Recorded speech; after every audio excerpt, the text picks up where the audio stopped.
Seja bem-vindo ao canal Templo em Nós.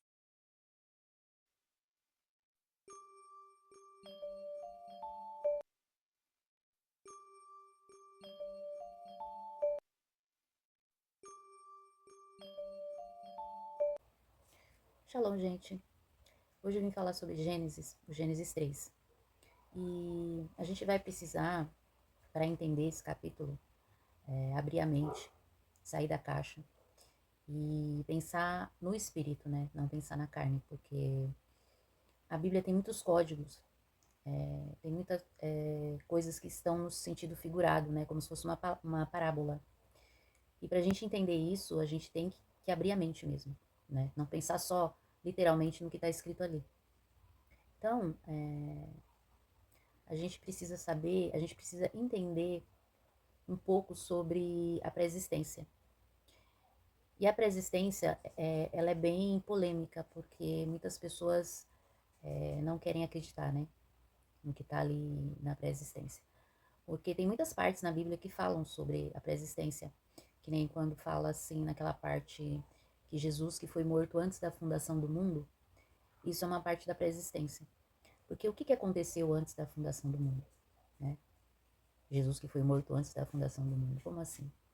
Então, isso é um pedaço da pré-existência, né? Que é o que aconteceu antes que o mundo fosse feito, né? Antes que Deus projetasse, né, o nosso mundo.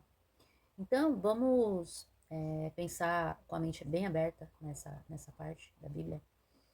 E aí fala sobre a desobediência, né, da humanidade com Deus. A desobediência de Adão e Eva, que fez com que a humanidade caísse. Então, vamos lá, né? Aí fala aqui, ora, a serpente era mais sutil do que qualquer animal do campo que o Senhor havia feito. Então fala aqui que a serpente era o mais sutil de todo e qualquer animal.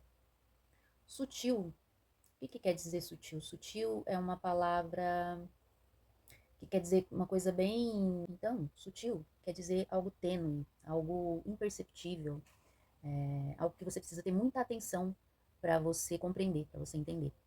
Então, ele era um ser astuto, né? Esse animal, ele era um ser muito astuto, muito ardiloso. Ele misturava verdades com mentiras. Porque se você falar só mentira, a pessoa vai desconfiar.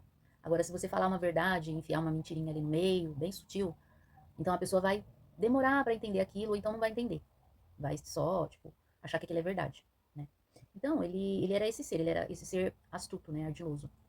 E isso não quer dizer só que ele era um animal, porque naquela época, Adão e Eva, eles tinham um corpo mais evoluído que o nosso. Por isso que eles viveram quase 1000 anos.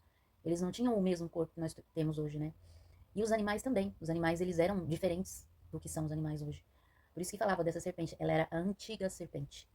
E essa parte da antiga serpente está em Apocalipse 12. E foi precipitado, e foi precipitado o grande dragão, a antiga serpente, chamada Diabo, que engana o mundo inteiro. Ele foi precipitado na terra e os seus anjos foram lançados com ele. Então, essa parte está em Apocalipse 12, que já fala dessa serpente que está em Gênesis 3. Então, essa serpente ela já é muito antiga, ela não era um simples animal ali no Antigo Testamento, né? Então, essa serpente, na minha visão, eu acho que ela era um animal sim, mas que o anjo caído, Satanás, usou para se comunicar com Eva. Porque os animais naquela época conversavam com Adão e Eva. Eles não eram como os animais hoje em dia, né? Então, eu acho que, na verdade, essa serpente era um reptiliano, era um dragão. E como esse anjo caído, ele usou essa serpente para conversar com Eva, quando ela terminou a conversa com Eva, que ela conseguiu com que Eva comesse o fruto, ele tomou a forma verdadeira dele, né? De um anjo caído. Então tem algumas outras partes aqui que a gente vai conversar mais pra frente que fala da árvore, né? Da árvore do conhecimento do bem e do mal que a Eva vai e come do fruto, né? Então vocês podem perguntar assim, mas da onde que essa pessoa tirou isso, né? Que a serpente era um dragão, que era um anjo, não sei o que, né? Na verdade, eu tirei de várias partes que estão na Bíblia, de vários livros apócrifos que eu já estudei, e de vídeos de estudiosos, né? Sobre a palavra de Deus, sobre vários livros hebraicos. Então, são várias fontes. Só que o que eu fiz? Eu tirei o que eu achava bom, né?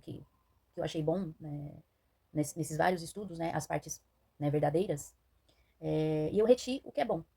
O que não era, eu descartei. Porque o que eu penso?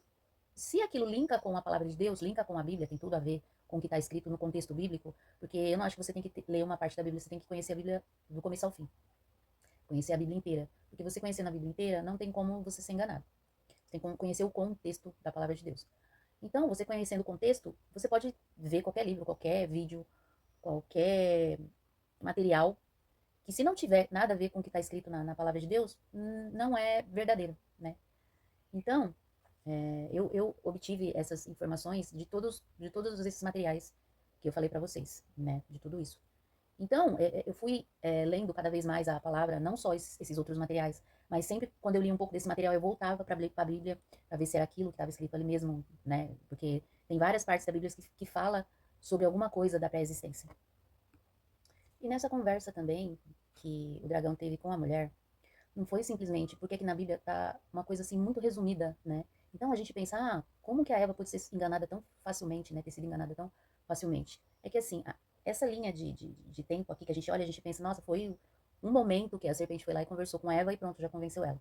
Não, eu li um livro apócrifo, que agora eu não lembro se foi Targum de Jerusalém, que a serpente e o dragão, ele se encontrava com Eva praticamente todos os dias.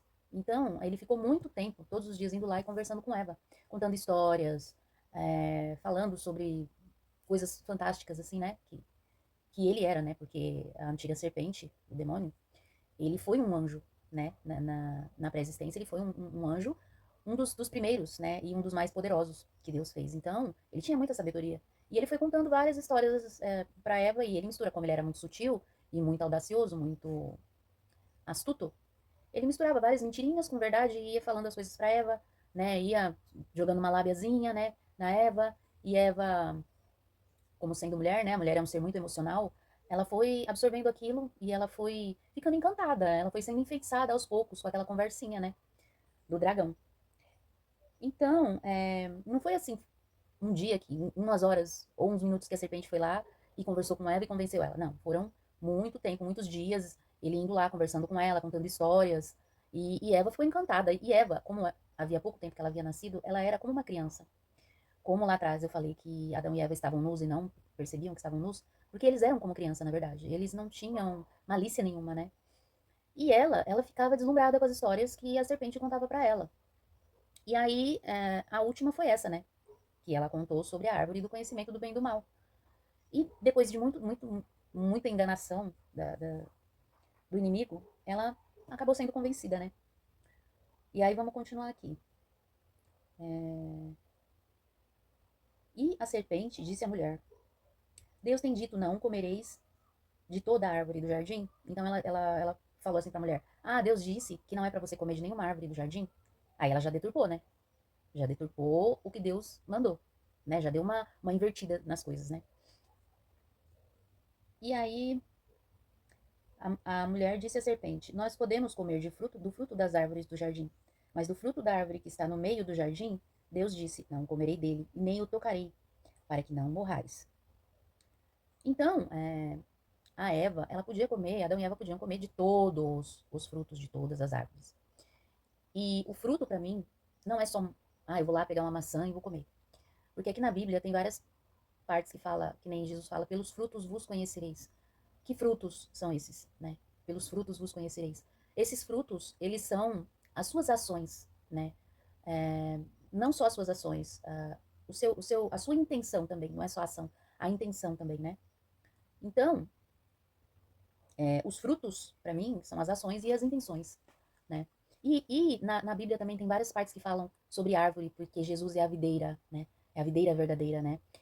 Que Israel é a figueira, né?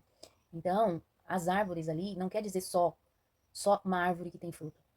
Ali, eu acho que aquelas árvores que Deus fez representam muito,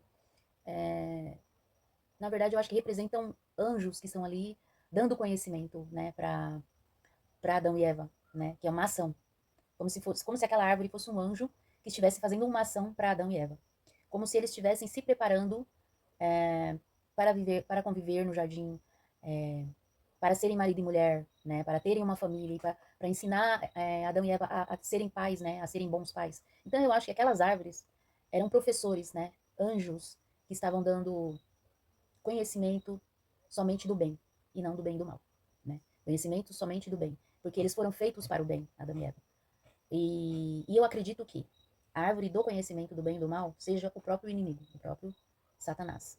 Ou ele é essa árvore, ou essa árvore é um portal por onde ele entraria, teria acesso ao Éden, para poder convencer, testar, né, Eva ou Adão. E como a serpente era astuta, razão, né, e a mulher era mais emoção.